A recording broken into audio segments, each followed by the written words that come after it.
చంద్రబాబు నాయుడు అనే వ్యక్తి ఏడు చేసి అసెంబ్లీలో ఏమి జరగకపోయినా కానీ జరిగినట్టుగా ఒక డ్రామా క్రియేట్ చేసేసి ఈ అసెంబ్లీ విడిచిపెట్టి తీరా చూసిన అసెంబ్లీ రికార్డులు అన్ని ఎతికినా చూస్తే ఎక్కడా ఒక్కడు కూడా తప్పు మాట్లాడు. వాళ్ళ తల్లి గారిని మాట్లాడిన మాటల్ని ఎవరు కూడా తప్పిదమో ఎవరు కూడా అంగీకరించారు. ఆ తల్లిని కించపరచడం భావ్యం కాదని నేను సభముఖం చెప్తాను.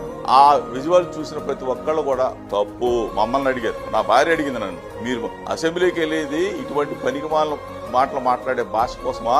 చంద్రబాబు నాయుడు గారు భార్యను ఉద్దేశించి మాట్లాడవచ్చు అని చెప్పి మమ్మల్ని అడిగారు. మేము తలదించుకునే పరిస్థితి.